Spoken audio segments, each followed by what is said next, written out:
In this video, I'm going to demonstrate several projects made possible by ExtensionEngine. This is the e-reader that we developed and continue to modify and maintain for Harvard Business School Publishing. This browser-based app allows the user, usually a business student who has been assigned to read a Harvard case, to read, highlight, and annotate the case while online in a wide variety of devices. The user can turn pages just how you would expect, by either clicking on these buttons or by using the arrow keys, and can also change the font size, which really comes in handy across the many devices that are out there.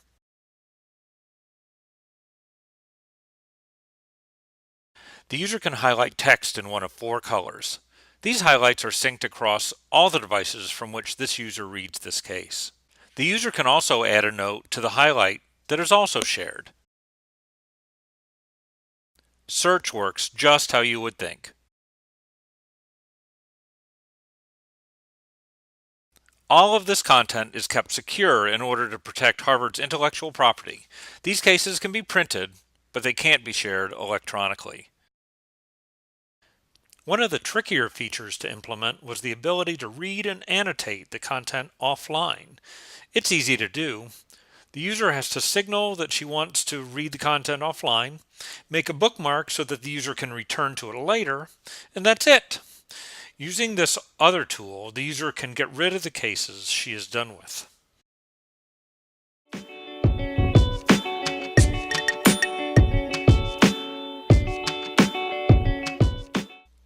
This is the platform for a set of adaptive learning courses for FITCH learning. This series of courses, based on the Open edX platform and the Newton Adaptive Engine, teaches the student about financial analysis. It is a purely online experience. Here on the Learner dashboard is some summary information about the student's status at the top, and then this map that shows the sequence of topics within the course. For the quantitative methods topic, you can see that I haven't finished any of the readings. Let's take a look at its topic tree. You can see that the topic is broken up into multiple readings, concepts, and topics. Under each reading, you can see the associated concepts and, periodically, knowledge checks. More on those in a minute. And under each concept is a sequence of associated content, here either videos or questions.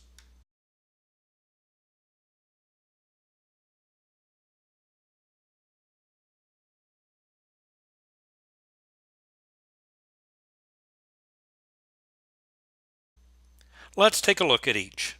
Here's a video. Click on the next button, and here's a question. Read it and submit an answer. Let's go back to the topic tree. Go down to this knowledge check. This is where the Newton adaptivity comes into play. Here's some overview information, but let's start the knowledge check. Take a look at this page. This status bar shows the system's measure of my understanding of the material covered by this assessment. You can see that I'm way over here on the left, and I need to get it a ways to the right. Newton will feed the site a series of questions, each one of which is designed to get the most information out of the student as possible. That is, it wants to get the student through the test as quickly as possible. Let's answer this question. Each time it asks the student a question, it takes the response, updates its understanding of the student's knowledge, and then determines the next question, which, again, is selected to get the most information out of the student as possible. The Newton Engine's goal, and thus the goal of this course, is to get the student through the test as quickly as possible. The adaptivity of this course is contained entirely within the knowledge checks. The course itself is traditionally structured with a fairly linear path through the topics.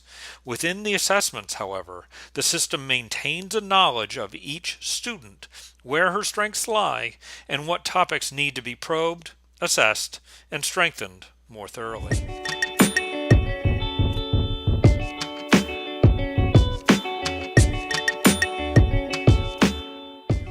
This is the platform for online case studies for MIT's Center for Real Estate. We both developed the platform and worked with the faculty to develop the case studies themselves. This platform, based on OpenEdX, provides a tool for creating, modifying, and sharing case studies that can be used in a blended classroom. Faculty can create an online case, and then other faculty can take that case and modify it for their own needs. This is the dashboard that shows which cases are available to this student. Let's take a look at the Panama case. Here's the table of contents for this case. Keep in mind as you look at this that the point of creating online cases is to take advantage of audio, visual, and computational abilities and resources in order to make the story come alive. It would be impossible to look at everything in this case, but I'll show you a few of the pages to highlight some of the more dynamic features it contains. The easiest way to get around the case is to use the Next and Previous buttons here at the bottom, and then explore the assets over to the right. Here are a couple of primarily text resources with a few embedded graphics and links. It's also easy to embed video that helps tell the story.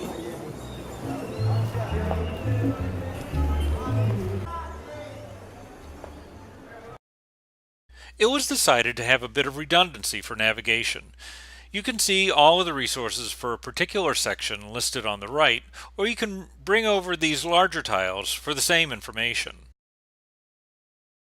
Let's start with a page for Panama's history. Notice the graphical presentation of this information. We created the X block for this and everything else that makes this possible.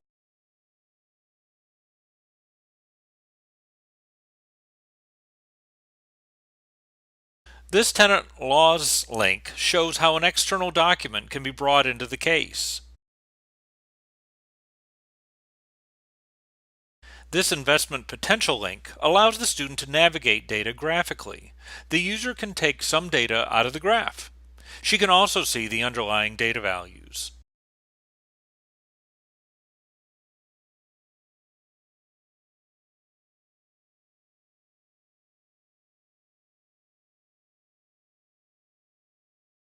It is also possible to look at all of the media associated with the case by clicking here.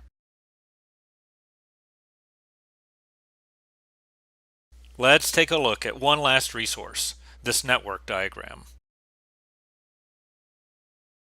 This allows the user to explore the relationships among people involved in the case. We built it using third-party code for building such a diagram.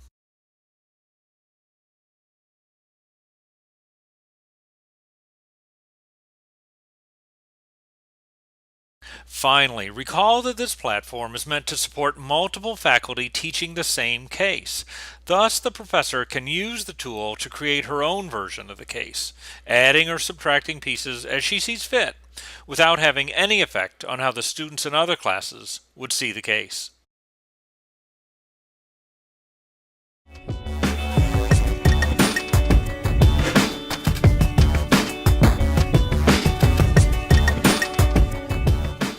This is the demonstration course that we built on OpenEdX as a way of showing off our ID, UX, and development skills. We used the OpenEdX Foundation to build a course on wireframing. We have modified the interface for our purposes, designed a course with us as the client, and called on our development team to create some unique online pedagogical tools. We start with a fairly standard course homepage. Nice use of white space and fonts to make it easy to navigate. Let's go to the course content by clicking on Courseware.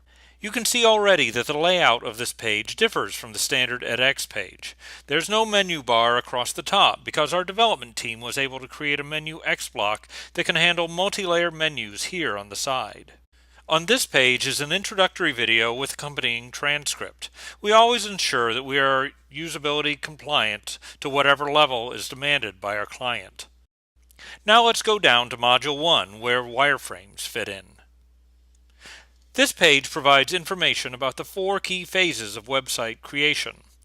All of the information is laid out in a table. The next page provides a self-test to see if the student knows the material. Our instructional designers came up with the idea, the user experience team came up with the design, and the development team made it become a reality. The student drags and drops each item on the left to the appropriate box on the right. As you can see, the system can give a hint if the student wants one.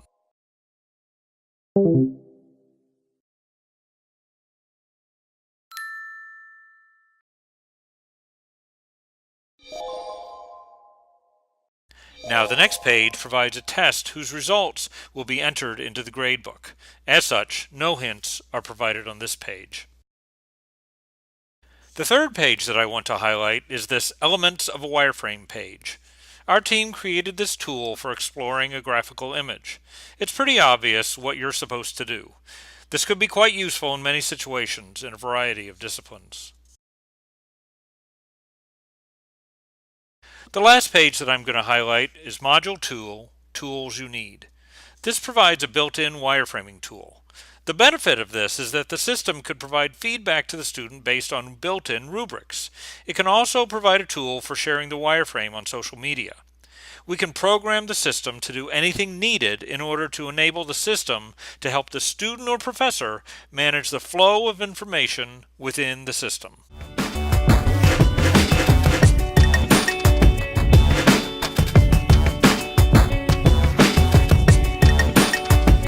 This is TALC, a multi-user editor for building competency maps. It's an open source tool that we've developed, freely available right now in version 0.1 form. Most organizations that we've talked with are currently using binders of paper along with electronic spreadsheets that they're sending around and trying to keep track of. Unfortunately, there aren't any good authoring tools for building competency maps. We're looking for an organization who would be partners with us as we develop this technology. This web app allows a group of users to work together when building the competency map that is a prerequisite to creating adaptive and competency-based courses. TALC allows the creation of separate competency maps. Here you can see 3 of them. Let's look at this one. This tool, as it currently stands, is best for creating taxonomies. These can have any number of layers. This one is set up for 3: topics, learning objectives, and skills. Further, you can explore these taxonomies in 3 basic ways, depending on your preference. Here's the standard interface in which you can see different layers of the taxonomy on the left and center, depending on where you click, and then details about the specific node on the far right. You can enter comments about the node here as well. Another view provides a more graphical way of exploring the taxonomy. With this view, you can get an overview of the structure of the taxonomy as well as retrieve information about any specific node by clicking on it. Finally, there's a fairly traditional outline view that allows the user to explore the taxonomy while keeping the view more focused than the others.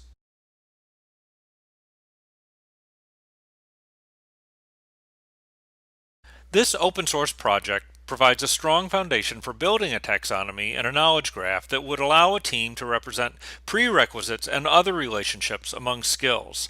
This information could then be translated directly into an electronic format for input into any number of third-party adaptive or competency-based systems.